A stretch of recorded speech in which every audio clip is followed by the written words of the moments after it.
कागल तालुक्यातील सावर्डे बुद्रुक इथं नव्या घराची वास्तू शांत होती। त्यासाठी मामाच्या गावाला गेलेल्या वरद रवींद्र पाटील याचं अपहरण करून त्याचा खून झाला होता। या प्रकरणी दत्तात्रय उर्फ मारुती वैद्यला मुरगुड पोलिसांनी अटक केली। त्याच्या विरोधात जिल्हा आणि सत्र न्यायालयात सुनावणी सुरू होती। आज न्यायाधीश श्रीमती कविता अग्रवाल यांनी मारुती वैद्यला आजन्म कारावासाची शिक्षा सुनावली।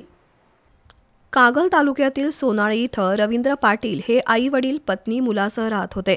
त्यांना वरद पाटील हा 7 वर्षाचा मुलगा होता। दरम्यान वरदच्या मामाच्या गावी वास्तुशांतीचा कार्यक्रम असल्यानं सर्व कुटुंबीय सावर्डे बुद्रुक इथं गेले होते। त्यावेळी रवींद्र पाटील यांचा मित्र दत्तात्रय उर्फ मारुती वैद्य हा सुद्धा त्यांच्या सोबत गेला होता। त्याच रात्री वरदचं अपहरण झालं। या प्रकरणी मुरगुड पोलिसात नोंद झाली।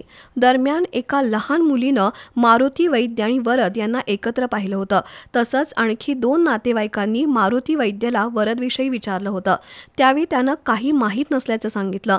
पण तपासादरम्यान पोलिसांना मारुती वैद्यावर संशय आला आणि त्याची सखोल चौकशी केली। त्यानंतर त्यानं वरदच्या खुनाची कबुली दिली। सहाय्यक पोलीस उपनिरीक्षक विकास बडवे, तत्कालीन पोलीस उपअधीक्षक प्रिया पाटील, राजाराम पाटील यांनी या प्रकरणी न्यायालयात दोषारोपपत्र दाखल केलं होतं। या खटल्याची सुनावणी मुख्य जिल्हा आणि सत्र न्यायाधीश श्रीमती कविता अग्रवाल यांच्या न्यायालयात झाली। विशेष सरकारी वकील उमेशचंद्र यादव यांनी साक्षीदार तपासले।